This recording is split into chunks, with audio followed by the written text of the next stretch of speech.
Okay, so I wanted to share just one quick nuanced or subtle point on the difference between thermodynamics and kinetics as it pertains to electrochemistry, but I think it has more wide-reaching impact just in your own chemical intuition again. And so we've all understood and thought about thermodynamics really as the notion of whether or not a particular chemical transformation is a net energy loss or a net energy gain. And when we have net energy losses, we consider those to be spontaneous. And when we think about energy changes, we're talking about all of the relevant energies, and those are encapsulated in delta G, right? That's enthalpy and entropy, plus the weighted temperature. And so thermodynamics just tells us whether or not a reaction is spontaneous or not, or whether or not it should naturally run, or whether or not energy is required for it to run. But it has no bearing on how fast that should run. And often, you know, the standard example for thermodynamics is like thermite, which is the reaction between rust or iron oxide and aluminum powder, aluminum metal. And you can mix those two things together, right? There's probably, if you look around you in the room, there's probably an example of some rust or iron oxide and some aluminum. Put those things together and they're not going to react at any given reasonable time frame. It may take 1,000,000 years, though the delta G for that reaction is massively large and negative. And that's simply because the kinetics are slow. And so really, for us to understand a chemical system, we have to understand both of these things, right? This is especially true in terms of electrochemistry.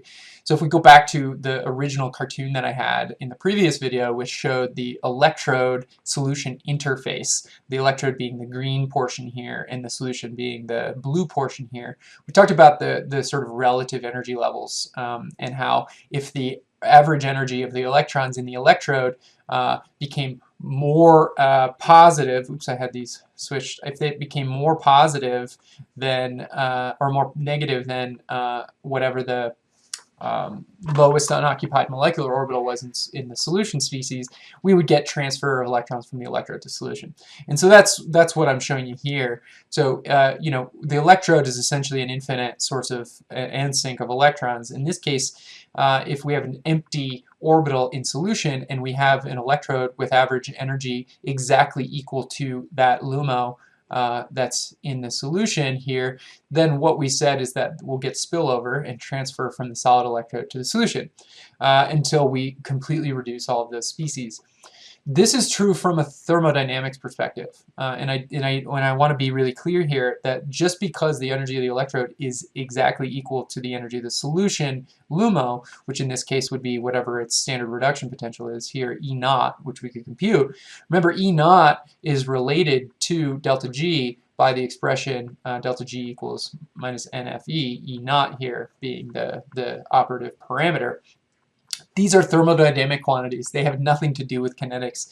So saying this is true is not necessarily true. What would be a more accurate way to describe this situation is that the average energy of an electron in the electrode is sufficient to transfer to the LUMO of the solution, but it doesn't mean it will in any appreciable time frame. And in fact, often for many electrode systems, this energy actually has to be raised considerably higher than what the thermodynamic quantity is in order to get electron transfer and sufficient time scales. And we call this distance between what the thermodynamic quantity would be and the actual voltage or potential required to drive the current or electron transfer at a reasonable rate. We call this this Greek letter eta, which stands for what we call the over potential. And I don't want to go into great detail here, but I do want to say that this eta may seem inconsequential and it may seem nuanced, but it is the reason why globally we have spent $100 billion in the last decade on energy solutions, specifically because often, if you think about water splitting, so water splitting is the electrochemical splitting of water into its molecular components, hydrogen and oxygen. The holy grail of energy future in this country would be to be able to take light in the form of photons and hit that onto a PV and then use the voltage difference on a photovoltaic to drive the reaction of splitting water. This is the holy grail. And then the idea would be the hydrogen can then be used as a fuel source instead of hydrocarbons, and instead of combusting the hydrogen, we actually just run this electrochemical reaction in reverse. So that means we now have hydrogen that goes backwards to make 2 protons plus 2 electrons. Those 2 electrons go through a circuit and do work, and that's this process is called a fuel cell. And so if you think about sort of the cyclical fuel economy here, hydrogen fuel economy, you take light from the sun, you use a photovoltaic like a silicon solar panel, you put a couple electrodes into water, that breaks water into its molecular constituents, and then you take that hydrogen, which is at a higher energy state now, hydrogen's up here, you allow that to run through a fuel cell, which is just a couple electrodes, and it goes back down to its lower energy state, which is the proton, and in doing so, we harvest the electrons. And so we're essentially taking light and using free energy to make electrons, which drive all of our systems. The reason I bring this up is because all would be well if thermodynamics and kinetics were equivalent, because it takes only 1.23 volts to drive this reaction, water splitting reaction, which is tiny, right? What's the voltage on a AA battery or a AAA battery? Roughly 1.5 volts, really small. But it turns out that the actual voltage to do this is the thermodynamic voltage. So this is, if you just looked up the delta G for this reaction and converted it to E under standard temperature and pressure, you'd compute 1.23 volts. In reality, if you took a beaker of water and a couple of electrodes and you hooked up a AA battery, which put out 1.5 volts, which thermodynamically would be sufficient to split water and make hydrogen and oxygen at the 2 poles, it wouldn't happen. Nothing would happen. And that's because there's a huge activation barrier or overpotential required to get this to run at any reasonable kinetic pace. And so the reason why we've spent hundreds of billions of dollars on this one thing, this eta, is to try to reduce the overpotential on electrodes and get our kinetic value closer to our thermodynamic value of 1.23 volts.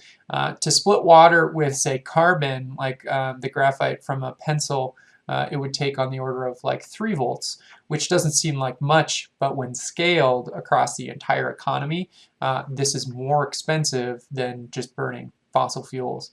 If we can get it down to sub 1.5 volts, then we're talking about a true energy or cost savings, which then translates to the bottom line as a cost savings.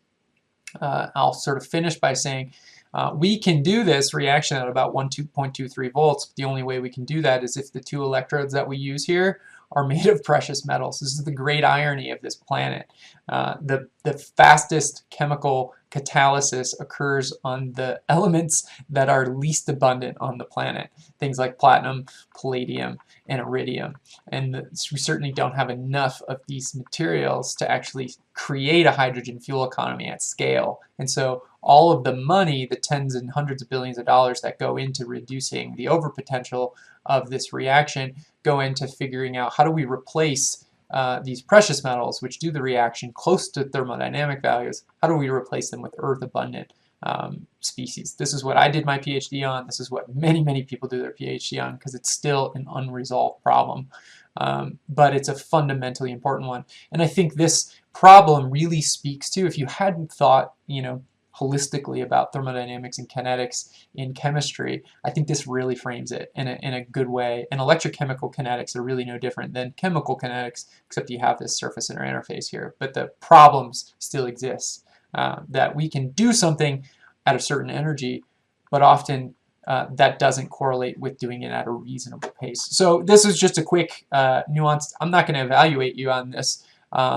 This is, again, just to help frame the